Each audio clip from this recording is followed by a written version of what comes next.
Hello, Richard. How are you today? I'm fine, Ruth. Good to talk to you. That's a pleasure for me. And I want to say thank you because you are going to be the first, and I hope not the last, on these interviews. I want to make some interviews to to raise awareness in our community about people like you, that you have been for a long time in the field. Now you are retired, and I think it's good to listen to the seniors. So first, I That's want a you good to thing talk. because we Excuse don't. me. I said that's a good thing because often we're not listened to that much. Otherwise, Well, I believe that knowledge is important, and when it is. you It is. It is. have something to say, I am here to listen. So first of all, present yourself, please. Okay. I am Richard Fuller. I am a retired artifacts/museum conservator. Um, I've been involved in conservation since 1985. I retired 2 years ago in May of 2018. I've spent most of my career in museum conservation, so that's why I consider myself a museum conservator, although artifacts was the stream that I studied in when I went to the Queen's program. Um, but as a museum conservator, you have responsibilities for a whole range of artifact types and materials. So I think it's a very specific kind of a kind of a different, rather than focusing on a single material class. It's a varied experience. I don't know what else. I Okay, guess we can say that you are in Kitchener. I live in Kitchener Waterloo. I am Um, in Richmond Hill, so thanks to okay. the internet, we can do that even if Yeah, we are apart. yeah, and I've lived here since '88. Well, since I came here to work at the then Dune Heritage Crossroads, which is now the Waterloo Region Museum, which has actually been changed now to the Ken Sealing Waterloo Regional Museum. And I still actually do volunteer work. Well, we'll go there for later. Yes, yes. Okay, so first of all, I am curious to know, how did you end up in conservation? Um, well, my background was mostly fine art, studio art. So for many years, I started out studying painting, and then went to study photography in Toronto, and then I went to Vancouver and studied really more of a sculpture and interdisciplinary work, art history, anthropology. So pretty well all of my educational background was in fine arts and studio art. Um, and when I finished, especially at Emily Carr, I was considering, well, what am I going to do now? You know, do I try to just to work as an artist? I have friends who went through that process, and they tended to do many other things, sell real estate, whatever, just to sort of keep, themselves and enough money, which took away from their work. And I really wasn't interested in spending a lot of my time doing something other than that. So I was thinking about something that would be allied, that would be connection. I could still use my hands, and still I wanted to be engaged with materials, with objects, but also in that sort of broader, human perspective. So really, I would going in art therapy. So I had actually come from Vancouver, and I was on my way to Concordia to enroll or inquire into the art therapy program. It was a master's program in art therapy, because I had worked with some extended care situations in ex-psychiatric care organizations when I was in Vancouver, mostly as summer jobs. But I thought working with this population with in terms of art, using art as a therapeutic tool, because that was really most of my background. So when I was in Kingston, which was my hometown, I was born in Toronto, but I grew up in Kingston. While I was there, I heard about the art conservation program, and I thought, well, I'm going to go check this out. It just sounded really interesting to me, so I made an appointment with Henry Hodges, and we had a wonderful conversation. And that at that moment, that was it. I decided, okay, I think this is really what I want to do. So I had to go back to Vancouver and then move back to Kingston and study. I didn't really have very much chemistry, so I took a high school chemistry course because I knew I needed inorganic and organic chemistry to get into the master's program. So I figured, well, I'll give myself a little bit of a head start by taking a high school chemistry summer school course. So I did that, and I did. It was fairly easy to do, but it gave me a little bit of confidence in entering the inorganic chemistry program. So I did that, and managed to get through organic chemistry the next summer. I had gained entrance into the program pending the completion of those courses. So that's how it sort of shifted from. Which year are we talking? Which year are you? This was I started the Queen's program in '83. Okay, and you graduated, I guess, 85. Yeah, and from that point, I went to I gained an internship at the Museum of Anthropology at UBC. And UBC, I was familiar with Museum of Anthropology because I studied for a year at UBC, studying art history and philosophy of art, and I really had a strong attraction to the more ethnographic area of museology, and so I had spent so actually I'd taken some courses at Museum of Anthropology at the time. And so for me, it was sort of an ideal place to have an internship with Miriam Kleber. And that was actually the then National Museums of Canada internship at MOA. But of course, it was just wonderful. I loved that museum, and just going to that museum every day was just a joy. So, so that was a wonderful place to start. And then right after that, I had an offer from Kelowna, Kelowna Museum. This was in the days when they came to you and offered you a job. Lucky man. Yes, I thought, well, it was Ursula Surtees who was the director, and she came down to the conservation. Actually, came right into the conservation lab, and offered me a job. And I said, well, okay. It wasn't. I had nothing else planned. I was pretty well. I didn't really have any other responsibility, so I thought, well, yeah, sure, this would be a bit of an adventure. I didn't know much about Kelowna. Ursula told me, she said, well, the pay isn't princely, but but you'll get the good experience. What a surprise! That's right. So, but I didn't care. I thought this was a wonderful opportunity, and they didn't have anyone there before. So basically, I was there to create a conservation department. Like really, I started with an empty basement room with no water and actually no ventilation. There really shouldn't have been any people working down there, but they at the time that was what was there. It's like, okay, here's your space, turn it into a lab. So I had to do most of that work myself, tearing up the floor and painting and getting. It was a great experience because you're starting with nothing and you have to fit into the existing culture. I mean, every institution has a culture. So you have to fit in with that, and also the community. So it was really. I still have friends there, and actually, one of my interns is now the curator at that.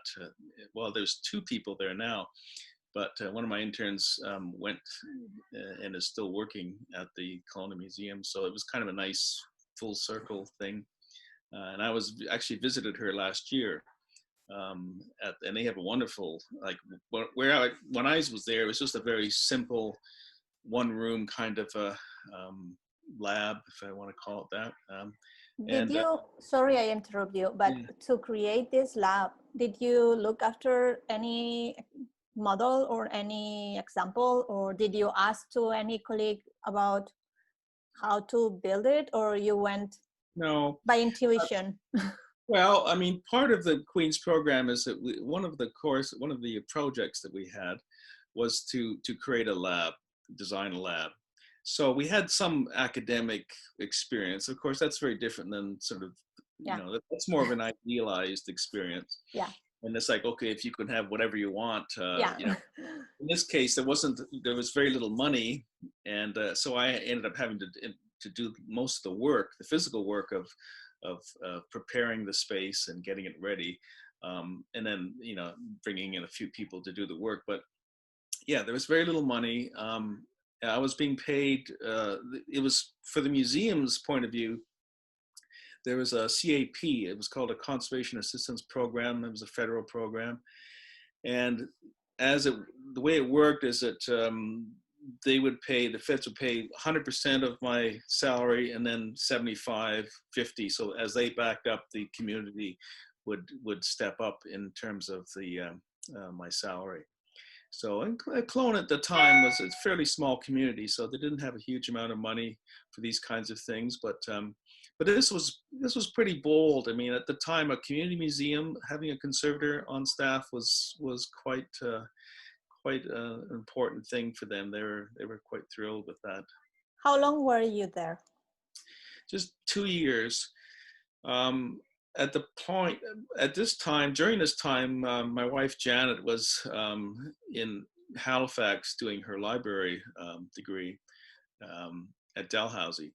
So we had this sort of cross-country marriage for a while. And so convenient. So complicated. We'd see each other in the summers and at Christmas. But so she finished her master's at Dalhousie, and then came to stay with me in Kelowna. And then she was actually offered a job at the Kelowna library. Oh, that's cool. So then it was like, okay, we had to make a decision. Are we going to stay here? Is this where we're going to put down roots or not? And we decided that really all of our friends and family were in the eastern part were in Ontario. And we thought, well, I think that's really where we want to be. So then Janet's mother had sent us an ad from the Globe Mail for this job at Doon. And so I flew out. I think, well, if we're going to be going back to Ontario, I might as well have a job to go to. This is back in the days of give up a job thinking, well, I'll get another one. There's jobs out there. So I flew out to Kitchener and went to an interview, and I got the job as conservator for the region of Waterloo, the regional municipality of Waterloo, which is which operates then Doon Heritage Crossroads. And it was, again, a real, at the time, it was basically a 200 square foot room in a maintenance shop. So it's filled with table saws and band saws and tractors. And it was actually a paint room, originally designed as a paint room. And at the time, there was a conservation technician that was hired, Jane Holland. She was the then conservator, or I think that technically it was a conservation technician position. But so I was sort of taking over from that point. And Doon had a very, when I first went out there, I was a little concerned when I saw this rusted locomotive out front, and there was a lot of problems, certainly in the collection. Most of the collection was in barns and attics and basements, and there needed to be a lot of work done. And so there was a fairly large challenge there. But again, it was a job, and so that's how we actually came to Kitchener-Waterloo. And then later on, shortly after, Janet got a job at the Waterloo Public Library. Great. So and as a result, we've been sort of involved in the heritage community. We kind of know a lot of the same people, because there's a lot of, because she was a local history librarian as well as the manager of information services. So we had a lot of overlap there, which has been, and that's basically why we stayed here. Good. So how long were you been in, were you in the doing that position? Oh, okay. In that position? That was 30 years. 30, Nothing. yeah, no, 30 years was, yeah, we arrived in 88 and retired in 2018. So I guess as time went on, there were fewer positions. I mean, I guess ideally, because of my experience in working with museum anthropology, I would, if I had a choice back then, it would be to work with ethnographic collections. I know that term now is sort of questionable, sort of coming from a dominant culture kind of view, but those kinds of collections fascinated me, and I was really I would probably, if I had a choice then, I would have liked to have worked with those collections. But the collections at Dune were quite different. They're basically collections ranging from industrial, agricultural, and domestic collections. So they were the kinds of objects that you'd find in many Ontario museums, community museums, but on a much larger scale. You know, when we start talking about agricultural equipment and industrial, it's a matter of how you look at the object. And I think the type of museum, I mean, Dune at the time was a living history site, and that's a particular type of museum where objects are used in the interpretation of history. So it's different in that respect too. So I had to sort of get used to objects that I really wasn't very familiar with. I mean, agricultural equipment. I don't have an agricultural background. I wasn't raised on a farm, and the domestic stuff is maybe a little easier to adapt to. But so it required not only sort of getting a sense of the community, and that's really what you have to get a feel of the community. You're part of that community. Those collections are the community's collections. So you have to have a sense of that community, and so you just gradually learn. I mean, over time, just like anything. And of course, when you're just leaving a program, there's so much more to learn. I mean, you've got the basic tools, but you have to adapt and learn. So in this case, I was learning not only the community, but also the collection itself. So that kind of collection keeps presenting you with something new, because it's always different. Even from the same class of object, each one is different because it has a different history, different wear history, different history of use. So there's but as it turned out, I enjoy that, because I like the challenge of something new, and something you have to sort of apply, some problem solving skills, and it's all new. I mean, everything is so you keep learning, and so as it turned out, even though it wasn't maybe the ideal, if I guess that would be sort of something I would say to people, given my experience, that even though I had an ideal kind of object in mind, or collections in mind to work with, I mean, I've had to adapt to a new kind of collection, one that wasn't it wasn't, really something I was interested in at first. Although you can sort of take a broad look and say, well, all of this material culture is, has value, it's important. But it wasn't what I would choose first, because again, I was interested in the more ethnographic range of objects. But as a result of sometimes life, that's what life presents you. It presents you with something different that you didn't plan, and you adapt to it. And as it turns out, it was actually sort of the perfect place for me to work, because again, it was a learning experience. You're always learning, because these objects are entirely new to me. I wasn't familiar with all the industrial and the agricultural objects. And so, it's sometimes it works out, even though if it's not your ideal situation, you know, go with it, Well, see what happens, because you can't always find your ideal job.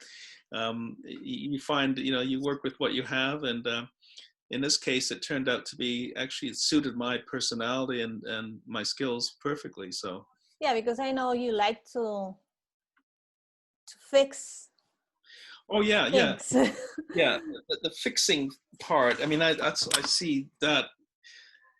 We like to use in conservation. We like to sort of have this lab coat approach. Lab coat of everything is very methodical, very carefully considered, very scientifically informed.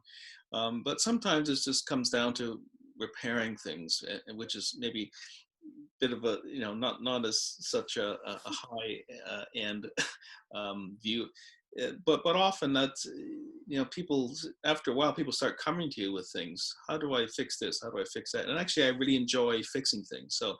So in addition to conservation treatments that are much more methodical, we have to document what we're doing, and we have to, our decisions are based on scientific information and historical information. Sometimes and often it comes down to just doing repairs, and especially in an environment, a context of living history, where objects sometimes are damaged in the process of using them to interpret history. So. I Um, am curious if you were curious kid. Were you? yes, yeah. I guess I was always interested in um, fossils when I was a kid. I'd always be hunting for fossils. Kind of things a lot of kids were interested in. I mean, I used to go to the Royal Ontario. My parents would take me to the Royal Ontario Museum, and I loved all the collections there, the dinosaurs, the mummies, the whole, so I went through all of that kind of. But I always had a curiosity about how things worked, and in astronomy, I was really interested. I started as a kid. I'd sort of come up with these theories about planets, and just imagining, using my imagination. But I always loved finding things. Like it was like urban archaeology. When I was a kid in Toronto, I'd walk up and down the highway. This was the 401. I mean, Okay. yeah, 401 was a much smaller. It was like a 2 lanes each way. But I would walk up and down the highway, and I'd find hubcaps and things that came off of cars, and I'd sell these hubcaps to the service stations, because they would have spare hubcaps if someone come in and said, well, look, I'm missing a hubcap. Oh yeah, I've got one. I'll sell you. But Finds. you find all kinds of odd things. I found a wallet with money in it once. Wow. I went down to Eaton's and bought a bicycle, because there was no identification in it. So it was like, for a kid to find $80 in a wallet. Wow. Yeah, that's a lot. This idea So of searching, there's the sort of the archaeology aspect of it. It's sort of urban archaeology, just finding things that have been thrown away, or and I still collect things that I've thought of using in terms of art making too, things that have been sort of tossed off or thrown away, and have gained a certain grace in being run over many times or whatever. um, um, and the other aspect was sort of search the fossils again, looking for in that sense of time and history. That was always very interesting to me. So it's not surprising, I sort of went in that direction of conservation of historical and. do you think your path, like being a curious kid or a hunting kid, and then going to fine arts and the anthropology aspect, and even the art therapy, has built properly funding for you to go into what you became later? Yeah, I think so. I think, well, I mean, people come from a range of backgrounds, into conservation. I don't think you have to come from a particular background. You don't have to. Doesn't have to be a science base. It doesn't have to be a. but I think that because conservation has that unique quality of being sort of having aspects of science and art. Um, it's a very good. There's a wonderful range of experiences and skills that you can get going to art school, for example, because you're working with a lot of different materials. And I did painting, I did photography, worked with metal, worked with wood. So in that process, I got familiar with working with materials, which is a large part of this, understanding how materials behave in different environments is a fairly major part of conservation. So I think those art school experiences, also color. We studied color a lot. Color was always very important, and color matching, of course, comes into play in conservation. And I never had. It was for me. It was fairly straightforward. I didn't really feel any. I had a lot of confidence coming into that field, and having a photographic background and having studied photography too. That was especially at the Queen's program. That was you had to have a fairly high level. Back then we were doing working with 4x5 cameras and doing our own processing and printing, and so that certainly helped in that training aspect, having had photography experience.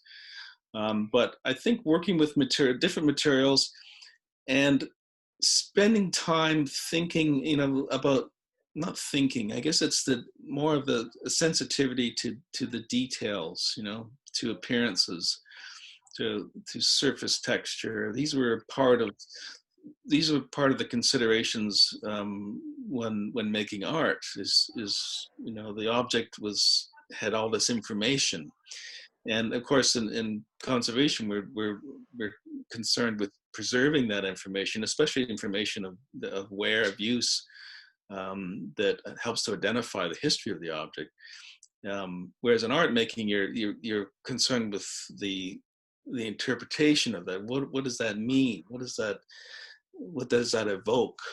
These whether it's color, texture, line, all these things are part of that process, that perceptual process. So I think all of that is very useful in a career in conservation. So connecting with that, mm-hmm. Tell me 3 characteristics that from your point of view are essential for a conservator, as I would like that to be helpful for new conservators, for emerging conservators, but also for conservators that are there. Yeah. And we don't know everything, right? Oh no, and my in answering your question, I have to say this is from my experience as a museum conservator, because it is a particular viewpoint, way of working. There's a number of issues that are connected to this. So when I talk about sort of qualities or characteristics I think conservators should have or would be essential, it would be, in the context of museum conservation. Okay. So the first one I think would be, and this sort of goes back to those early experiences in museums and creating a love and a sensitivity and respect for material culture. That has to be. I mean, why are we doing this? Why are we preserving objects if they don't have a certain value and significance? And I think that has to be sort of genuinely felt. I think you really have to have a sense that these objects are significant. They will be significant for future generations, and they help to tell the story of our past, our history. So I think a sensitivity, I don't know what the right word is, sensitivity, respect, love for artifacts, objects, historical material.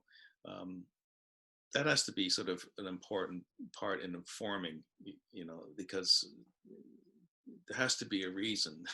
And it's like, why do we spend all this money and all this time and study in preserving objects? Well, there has to be an appreciation of their significance.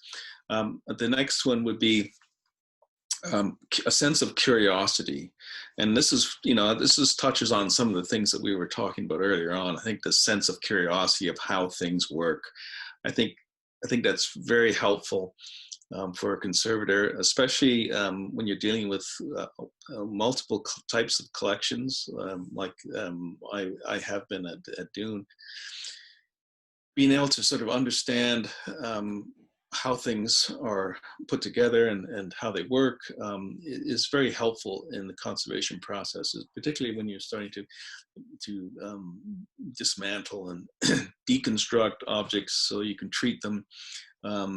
Having that sense of curiosity and how does something work? And it's more of a cerebral process, because you're thinking, okay, how does this go together?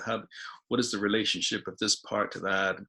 So that kind of sense of curiosity, which, this is an inherent thing. I don't think it's something you can train for. I think you have to sort of have that sense of curiosity of the world around you, and in particular the kinds of objects that they have, because that leads to a better understanding of what the objects are, and that in turn leads to a better result, I think, from a conservation and preservation viewpoint. And the third? Third, a certain sense of, now this I would combine adaptability, flexibility, versatility. And in that, I mean, there's that sense of adaptability in different environments, and particularly working with a lot of different people. When I was studying conservation, we didn't really talk a lot about the other roles of museum workers. We didn't really go into a lot of museology, and of course, if you're heading into a museum environment, you probably should have a good sense of your role relative to everyone else's role. When I did my internship at the Museum of Anthropology, we actually had to take a course in that it's kind of a museology 101, in understanding principles of museum work, and also an understanding of what everyone else's role is. We certainly can't go into a museum and feel like, well, we're the center, everyone's going to listen to us. There's several different roles, and you have to adapt to that and understand that conservation isn't the most important thing in the world. We're not the most important people working there. It's towards that same goal. So that adaptability, flexibility in that sometimes things are not going to be as perfect as you would imagine. Sometimes you have to take the lab coat off and just do the work, you get in and get your hands dirty, so to speak. And what's the other one? Flexibility, adaptability. There was one more. But also just being able to being in a situation and being able to come up with practical solutions that this is partly flexibility and adaptability, but in the museum context, particularly in a lot of smaller museums that don't have a lot of resources, you have to be versatile. I think that was the word I was looking for. Yeah, that was the word. And that versatility means you have to sort of think in practical terms, and you can't just come and say, well, here's the ideal. This is what you should do. This is what you should have. Well, that's very, very nice, but if they don't have you cannot the money, and they don't have the staff, and so you have to come up with practical. So you have to adapt and be versatile, and come up with solutions that will be effective for these museums. And I was doing this when I was in Kelowna. I was kind of like it was like being a country doctor with the little toolkit, going around to these small museums in the Okanagan Valley, and they had so little. I mean, most of them are run by volunteers. They may have one full-time staff or even part-time, and the rest are volunteers. You can't go in and say, oh, well, this is all wrong. You've got to do this. You've got to do that. You got to drop the cult of the expert and just say, okay, what can we do? Let's look at your situation. What can we do to improve it? And those improvements, although they might be small, over time they build, they expand. So I think that sense of, maybe it's a sense of being humble too, and realizing that these people are doing their best, and you're there to help them, not to sort of scold them, not to say, oh, you're doing everything wrong. Help them produce a better environment for the objects that they are protecting for their community. Okay, so to wrap up, Mm-hmm. and make it short because we cannot make it long. Okay, how do I say that? Something that you would tell your younger self.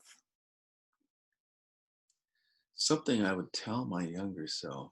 Wow. Well, I guess that you think it would help you. Well, I guess Everything is going to be okay. Don't worry. yeah.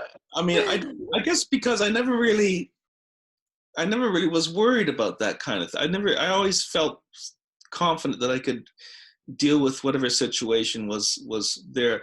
I think one of the things that I didn't realize when I was in school, and that some conservators had a reputation for being, difficult, being no people, and sort of prima donnas that would sort of come to a museum and then sort of exercise this, control or whatever. And at the time there was, conservators in museums, this was relatively new in the late 70s, 80s. It was, we had to share some responsibilities now with curators. And so we were kind of, we would be able to say, no, you can't exhibit this. This is too fragile. And so I think you have to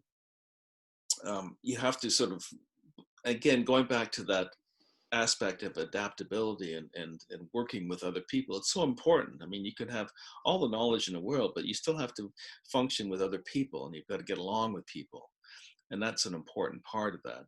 So at the time, I hadn't realized that there was this sort of negative view of some, not all conservators, but some conservators, because there was this tension, I guess, and I suppose curators didn't like the idea of these people now in the museum, the sort of new kids on the block, telling them that they couldn't, do this, they couldn't do that. It's a relatively new profession, and that's really, conservation hasn't been around that long. So at the time I didn't realize that, and so I kind of was a little naive in that, but then I said, well, it didn't really affect me because I didn't feel I was like that. It felt like I didn't feel like I was, the most important person in the museum. I felt naturally that I had to get along with everyone, and that conservation was just one part of museum operation. It's an important part, but it's certainly wasn't I didn't think it was the most important thing. So at the time, I think too, I probably would have said, well, don't, even though, as I was mentioning before, even though that I would have preferred to work with multicultural collections, ethnographic as it's sometimes termed, that it doesn't, it sort of, as it turned out, I started working with collections that didn't have an initial interest for me. I wasn't really the first kinds of objects that I was attracted to, but you adapt to it. And so that was something I kind of learned over time, is that even though it wasn't ideal, I still really enjoyed it. And sometimes you really enjoy things that you at first you think you wouldn't enjoy, but until you actually do it. So I would say, for some, giving advice is to don't box yourself in too much in terms of what you want or what you don't want. And in these days, particularly, where there's the jobs are fairly limited. I mean, let's be honest, there's very few positions, full-time positions, for all of the emerging conservators. But you have to be flexible and don't box yourself in and say, well, I'm not going to work on that. I'm not going to, take the experience, get the experience where you can. And if it might doing volunteer work, get involved in your local historical societies, historical preservation societies. Get involved in your local community. Do volunteer work if there's nothing else available. I mean, the usual thing is you would get contracts, and one contract to the other. And, there's a lot of really skilled and talented conservators, emerging conservators out there. And, I really wish that they all could find the immediate full-time position with benefits. But it's so I'd say don't box yourself in too much. And if it's I think some people say, well, I want to stay where I am. I want to stay in the community I'm familiar with. If there's an opportunity somewhere else, like for me, it was going to Kelowna. I had no idea, what Kelowna was like. I really didn't have any experience, but these are adventures too. If you don't have anything holding you back, or if there's no other responsibilities, yeah, go. Sure, you're going to meet all new people. It's entirely new, but you'll gain a lot from that experience. You'll meet a lot of new people. You find yourself adapting to that new environment. And I think that's a good thing. I think actually anyone coming out of a conservation program would benefit from going to a place that's unfamiliar and getting, helping them to improve their situation. And I think that's, these days, I think we have to be, we have to open the windows a bit and not be too fussy and too specific about the kinds of objects we want to work with. Now, of course, depends on people will specialize in paintings and paper, and with artifacts, you have a pretty broad range of artifact material types to work with, but yeah, I'd say just give yourself that okay. Just say, yeah, I'm gonna go and do that. I'm gonna go someplace far away, maybe that will give me some experience. And unfortunately, that's the way. There's really not much choice these days, because the opportunities are not that great. And this is what I really hope for, in the future, is that there are some different programs coming into the field, and we don't have a lot of opportunities for them to gain experience. And that's so important. The internships, yes, they're great. That's a great start, but it's that getting that to full-time or maybe even part-time, but experience working with these collections in the environments of, either, in my case, it was museums. I think that's something I think we really, I don't know how we improve that. It's been a problem for a long time, as most conservators are aware, that the opportunities are limited. And unfortunately, I've seen some very talented, very skilled people leave conservation and go into another field simply because they didn't have the opportunities. Yeah. But I would say, if you love the work, if you like, just it's easy to say hang in there, but I think it's. So let's okay. wrap it. Okay, let's wrap it up. So yes, so that's my wish, is that, and I'd say, well, just, let's just have hope. All you can do is have hope, and try to get involved. If there are no jobs right away, and if you can't, between contracts or no contracts, see if you can do some volunteer work at your local museum or local heritage preservation society, whatever. So get involved in the community, because that can lead to opportunities later on. I've had people come to me and to work with as a volunteer, and they went on and went to the Queen's program and became conservators. What's keeping you busy? 2 sentences. me 2 sentences. Well, I'm busy doing a lot of things. I read, play guitar. I'm doing yard work. I'm actually starting to do more gardening, kind of getting my hands in the dirt, and starting to do so. If you have a home, that there's always something to do, and of course, there's always the Mr. Fix-It stuff. And Janet has a whole series of things, of projects for me to work on. so and that's where you bring that, like, once you're a conservator for that many years, you don't just stop being a conservator. No.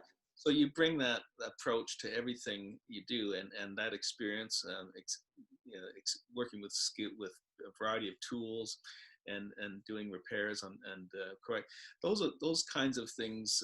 Yeah, they that's the kind of experience that really helps out in that, and I enjoy it anyway. And I still do volunteer work at the museum with my horological or clock volunteers. Now we're not doing that now because of the pandemic, but I still go in every week, and I work with people I worked with for 20, 25 years. And we work on the clocks and the timepieces in our collection, and because we run them in the village. And so I still am able to sort of get get the news and work with our new conservator, Roberta. And also it's good because there's probably a lot of questions that she may have, things that are mysteries that I may have left.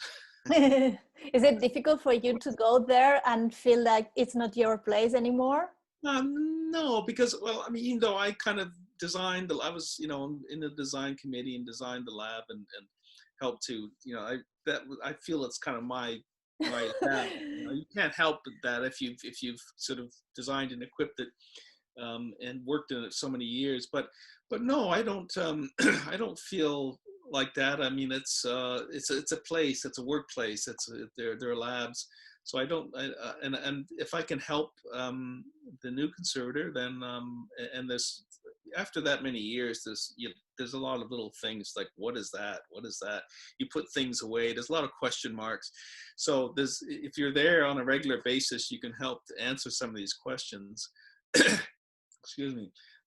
But also I like the people I worked with. I worked with them for a long time, and it's like a family after a while. And so it's nice. I usually go on early, and when I'm there on the week, every week, and have lunch, and so I catch up on the news, and it's a nice. Once a week is just perfect for me. I don't want to get I don't want to be too much involved in that. It's not my job now, so. But it's wonderful to see that continue, and see because at Dune we grew a lot, from when I arrived. We created the curatorial center where all the collections are stored in the labs, and then a large public museum, and those were kind of the major moments, really. I mean, it's fortunate if you're a conservator to be able to create a couple of conservation labs and be involved in that process, but also be part of a large public museum and creating permanent galleries, because that requires a lot of treatment and preparation. So those are probably the most significant moments. We are going to leave it here. Yeah, I passed the 2 cents. I know, but I was sure that you will, because you like to talk and I like to listen, so that's good. So I have to say thank you. You're welcome.